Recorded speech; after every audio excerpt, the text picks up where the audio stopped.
মজা কি মজা, বাবা কুরবানির জন্য গরু কিনে এনেছি। কি মজা কি মজা। কি তোবা মামুনি, এবারের গরু দেখে খুশি হয়েছে তো? সব থেকে বড় গরু কিনেছি এই গ্রামে, আমি দেব সব থেকে বড় গরু কুরবানি। আমার নাম সবাই মুখে মুখে বলবে, কি মজা হবে তাই না? আচ্ছা দুবার বাবা, তুমি তো বলেছিলে এবছর ছোট্ট একটি গরু কোরবানি দেবে। তোমার ব্যবসার অবস্থা নাকি ভালো না, তাহলে এত বড় গরু কিনলে কি করে? এত টাকা তুমি কোথায় পেয়েছো? আরে আরে আসতে বলো, কেউ শুনতে পাবে তো। ছোট গরু কোরবানি দিয়ে গ্রামবাসীর কাছে কি নিচু হয়ে যাব নাকি? তাই কিছু টাকা সুদে এনেছে, আর সেই সুদের টাকা দিয়েই এত বড় গরু কিনেছি, যাতে গ্রামবাসীর কাছে আমার দাম কমে না যায়।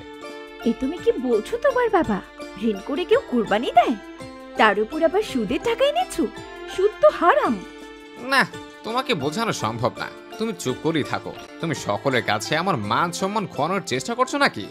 টাকা কোথা থেকে আনলাম এটা বড় কথা না, গ্রামবাসীর থেকে সবচেয়ে বড় গরু কুরবানি দিলাম, এটাই হচ্ছে বড় কথা। কিরে রিশা, তোর বাবা এবার কোরবানির জন্য গরু কিনেনি?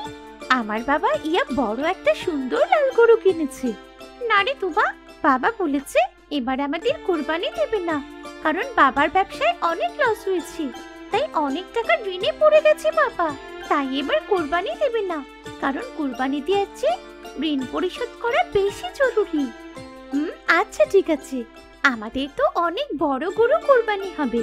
আমি বরং কোরবানির দিন কিছু মাংস তোদের বাড়ি দিয়ে আসবো, ঠিক আছে? আচ্ছা ঠিক আছে, এবার চল আমরা ওই মাঠে গিয়ে খেলাধুলা করি। কি রে কাসিম, এই রোদে পুরো কাজ করছিস? এদিকে আয়, তোকে একটা কথা বলার ছিল। আসসালামু আলাইকুম মাসুম সাহেব। যে তা কি বলবেন বলেন। ওয়ালাইকুম আসসালাম। আরে বেটা, সারা জীবন তো অন্যের জমিতে কাজ করে জীবন শেষ করে দিলে। যাই হোক, এবারে ঈদে আমি কোরবানি দেওয়ার জন্য 4 লক্ষ টাকা দিয়ে একটি গরু কিনেছে। গ্রামের সবাই মোটামুটি জানে, তবে ওই পাড়ার মানুষগুলো খুব একটা জানে না। তুই ওই পাড়ার সবার মাঝে কথাটা ছড়িয়ে দিবি যে মাসুম সাহেব এই গ্রামের সবচেয়ে বড় গরু কিনেছে কুরবানি দেওয়ার জন্য। তা না হয় জানিয়ে দিলাম, কিন্তু কুরবানির নাম করে নিজের নাম ফুটানো কি ঠিক হবে? কুরবানি তো একমাত্র আল্লাহ তাআলাকে খুশি করার জন্য। আরে ধর, তুই সব বুঝবি না, তুই কাজটা করে দে, তোকে না হয় আমি কুরবানির দিন কিছু মাংস বেশি দেব। এইভাবে মাসুম সাহেব গ্রামে ঘুরে ঘুরে তার কোরবানির গরু নিয়ে অহংকার করতে থাকে। কি জসিম মিয়া, 3 জনে মিলে একটু গরু কিনেছো নাকি? তা এইটুকু গরু থেকে কয় মণ মাংস হবে? এ থেকে নিজেরা খাবে কি, আর গরিব মিসকিন আত্মীয় স্বজনদের জন্য রাখবে কি? মাসুম সাহেব আমাদের যতটুকু সামর্থ্য ওইটুকু দিয়েই কুরবানি করার নিয়ত করেছে। আর মাংস খাওয়ার কথা বললে, কুরবানির উদ্দেশ্য তো মাংস খাওয়া না। কুরবানির উদ্দেশ্য হচ্ছে আল্লাহ পাককে খুশি করা, আল্লাহ পাকের হুকুম পালন করা। আর ভালো নিয়তে কুরবানি করলে আল্লাহ সেই কুরবানিতে বরকত ঢেলে দেন। আমরা এটুকুতেই অনেক খুশি। জসিম মিয়া, আমি তো এবার হাটের সব থেকে বড় গরুটা কিনেছি, গিয়ে একবার দেখে এসো। আমার গরুর কথা তো সবার মুখে মুখে রটে গেছে। আপনি তো প্রতি বছর কুরবানি নিয়ে গ্রামবাসীর সামনে নিজের নাম ফোটান। আপনাকে তো বোঝালেও বুঝবেন না যে কুরবানি নিয়ে অহংকার করা ভালো না, এতে আল্লাহ নারাজ হন। আরে মিয়া চুপ থাকো তো, এত জ্ঞান দিতে এসো না। সামর্থ্য নাই তাই বড় গরু কিনতে পারো না, তাই বলো।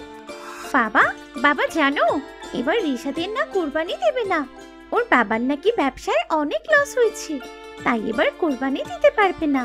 তাই আমি ওকে বলেছি কোরবানির দিন মাংস দিয়ে আসবো। হ্যাঁ, গতবারের থেকে এবারের গরু তো বেশ বড়, অনেকটি মাংস বিতরণ করা যাবে।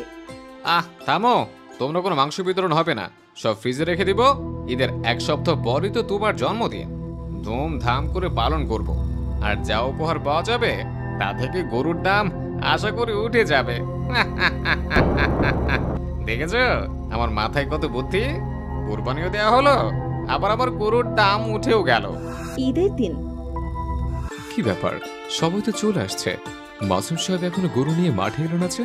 কে জানি, ওনার তো সবার আগে আসার কথা, সব থেকে বড় গরু কিনেছেন। আচ্ছা, ওনার কোনো বিপদ হলো না তো?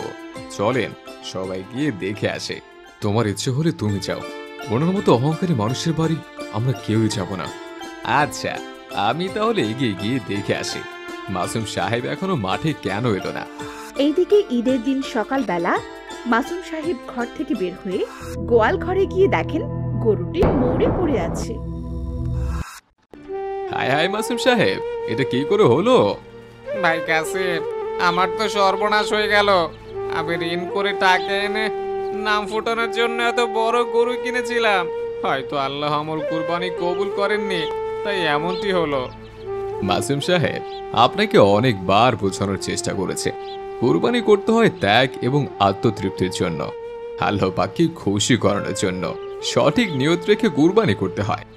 ঋণ করে লোক দেখানো কুরবানি কখন আল্লাহর দরবারে কবুল হয় না।